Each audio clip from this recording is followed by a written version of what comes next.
Chapter 4. Emma stole another glance at the man lying on the cot. He was handsome with his dark hair and chiseled features, so she had trouble believing he had no family. What had made him choose such a solitary life as being a bounty hunter? She grabbed the towels from the wash basin and headed for the back door, grabbing the washboard and a bar of soap on the way. A water pump and a bucket sat just outside for her to wash the clinic's laundry and fill the wash basin when needed. Emma pulled up the nearby stool and began priming the pump until the water flowed out and filled the bucket. She stuck the washboard in the bucket and began scrubbing the still pink towels. "Well, hello, Emma. I hear you have a bounty hunter in your care."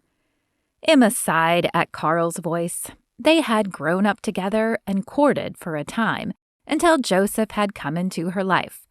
Carl had stepped aside, though not graciously, when it became clear her affections lay with the other man. But since Joseph's death, he had begun coming around again, in hopes of a second chance with Emma. The problem was, she had no interest in him. "Yes, Carl, we do. He was shot last night and he needs his rest, so I hope you weren't thinking of bothering him." "Bothering? I'm never a bother, Emma. You should know that." He leaned against the back post just a few feet from her. "Right, never a bother.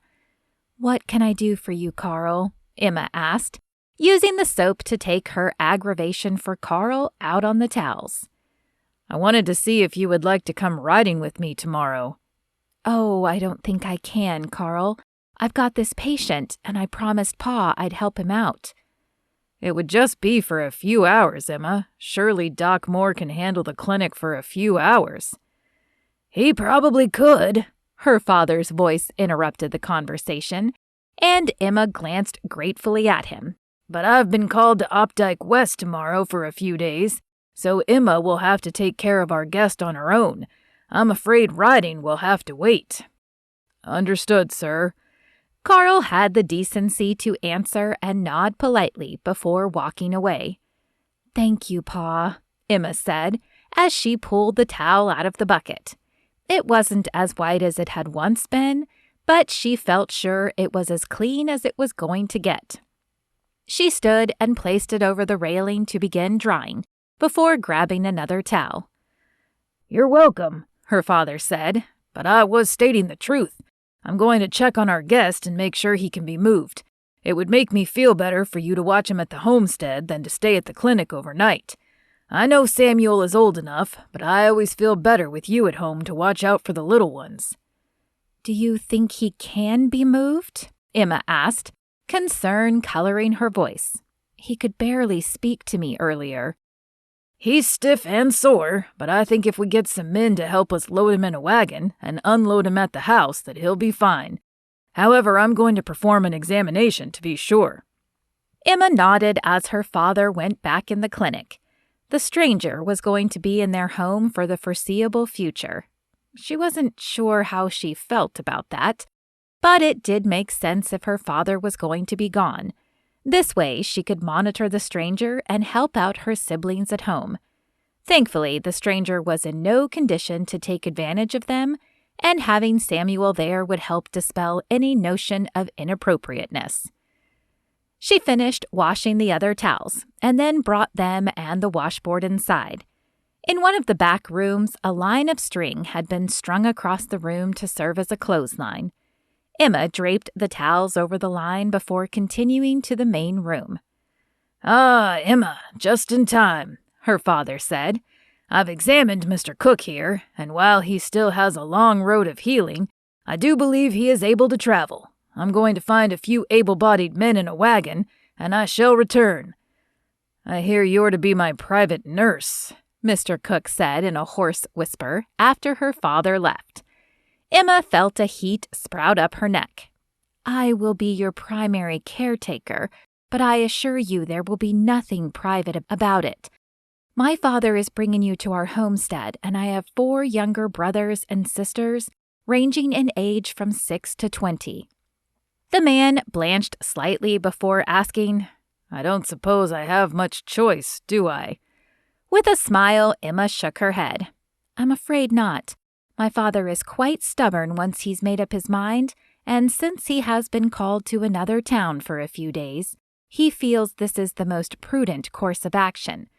Unfortunately, some of the smaller towns around here don't have a doctor in town and have to send for Pa.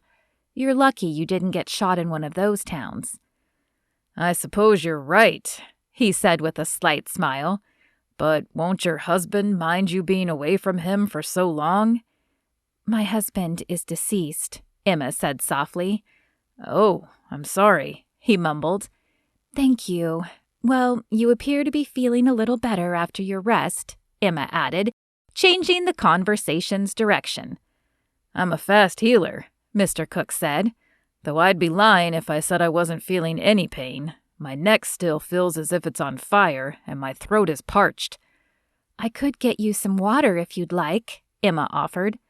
"I would like that," Mr. Cook said, and Emma scurried to the back room to grab a metal cup and fill it with water from the pump. When she returned, her brow furrowed as she questioned how best to give him the drink. Her father had said he shouldn't move much, but she would need to sit him up a little or he might choke on the water. She set the cup down on the nearby table and perched on the edge of the cot. "This is probably going to hurt a bit, but I'm going to need to lift your head so you can drink." "I can handle the pain," he said, but she saw a flicker of fear in his green eyes. As gingerly as she could, Emma slid her arm under his neck and pulled upwards. She saw him flinch and a low moan escaped his lips, but she was able to get him up enough to drink. He downed half of the liquid in the cup before signaling he was through. After placing the cup back on the table, Emma lowered him back to the cot and removed her arm, but not before a tingling sensation flooded her arm. The sensation wasn't new to her, of course, but why was she feeling it for this stranger? It was probably nothing, just her body reacting to an unusual touch. Emma glanced at Mr. Cook, but his eyes were closed, and his chest rose and fell in a labored pattern, as if that had been more painful than he was letting on. If a mere drink caused this much pain, how was she going to get him to eat? He'd probably have to live on broth and soup for a few days until the pain became more manageable. As she stood, the door of the clinic opened, and her father entered with Deputy Jennings and Mr. Brown, the owner of the mercantile. "Good news, Mr. Cook," her father said. "Mr. Brown here has a long wooden board we can use as a stretcher for the trip. If we tie your head and feet to the board, it should limit the movement and save you a great deal of pain." "Pa, just lifting him to give him a drink a moment ago caused him a great deal of pain. Are you sure moving him is wise?" Emma whispered in her father's ear. She didn't want to question his decision in front of the other men. He patted her hand. "Don't worry, my dear. It will be fine." Emma watched helplessly as the wooden plank was brought in. It was balanced across a stool and held in place by her father as Deputy Jennings hooked his arm under Mr. Cook's, and Mr. Brown took his feet. On the count of 3, they hoisted Mr. Cook onto the plank, eliciting another small groan from the man. Then her father began wrapping bandages around Mr. Cook's head and the top of the board, and then around his feet and the bottom of the board. When the wrapping was finished, the 2 men lifted the stretcher and Emma and her father followed them out of the clinic. Her father took a moment to lock the door before asking, "Emma, why don't you and I ride in the back of the wagon with Mr. Cook to help keep him from being jostled?" "Yes, Pa," Emma said, before climbing into the back of the wagon. Mr. Cook's eyes were still closed and wrinkled lines marred his forehead, letting her know he was still in pain. Her father climbed up across from her, and between the 2 of them they managed to keep the stretcher relatively still on the short ride to their house. "Emma, go and make up my bed for Mr. Cook here," her father instructed, as the wagon came to a stop in front of the house. "And see if you can keep the children occupied with something until we get him comfortable." Emma nodded and climbed down from the wagon, careful not to disturb Mr. Cook and cause him any more pain. As she reached the porch steps, the door swung open and Ginny ran out. "You're home early? Does that mean we get to play?" Ginny danced from one foot to the other in excitement.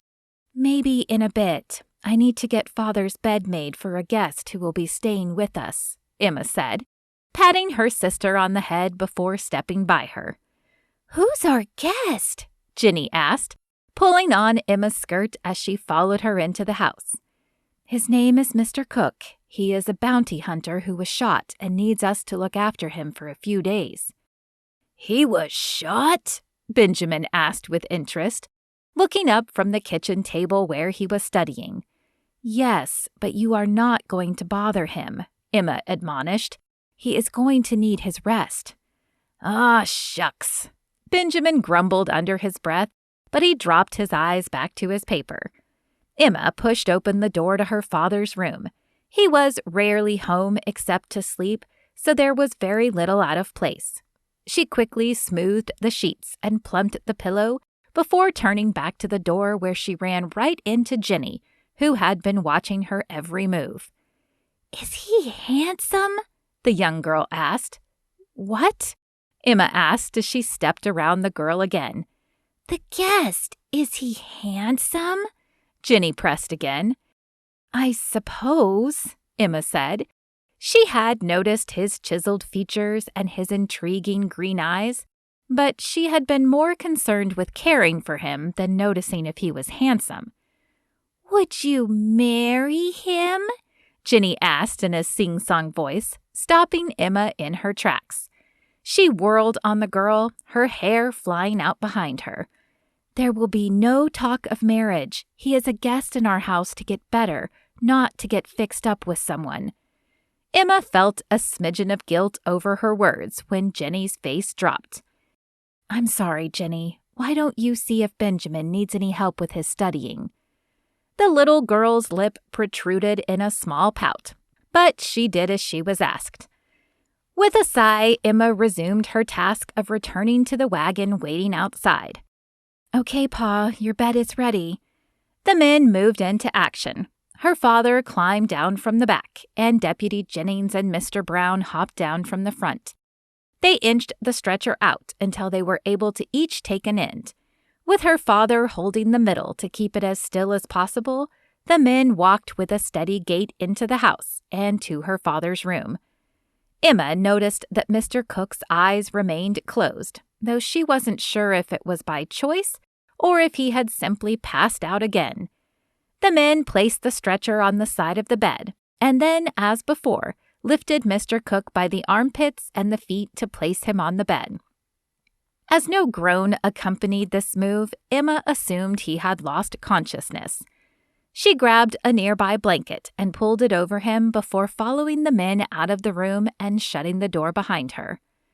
"Thank you both," her father said to the other two men as they exited the front door. "Benjamin," he said, turning to his youngest son, "go find Samuel and hitch up my wagon, please." "Where are you going, Pa?" Ginny asked in a timid voice as Benjamin left the house. "To Opdyke West for a few days," her father answered. "Emma will be in charge. Where's Carrie?" "Here, Pa," Carrie said as she emerged from the bedroom the girls shared. "Carrie, can you take over cooking dinner for the next few days? Emma may have her hands full with our guest." "Of course, Pa." "Good. Now, Emma, listen carefully. You'll need to monitor his heart rate often to make sure he isn't going into shock. Change the dressing once a day, but otherwise keep it covered to keep germs out. His neck will be sore, but he should be able to sit propped up, and he'll probably need soup or broth for a day or two, but then get him on soft food. As soon as he's able, get him walking around." Emma nodded, trying to memorize his instructions before asking, "What if he goes into shock, Pa?" "Keep him comfortable, cover him with a blanket, and send Samuel to get me."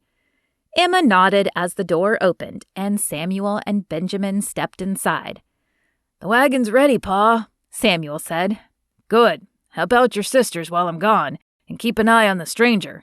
The shotgun is by the front door. her father said. He hugged each of them before exiting. Emma exhaled and sent up a silent prayer that everything would be okay while her father was gone.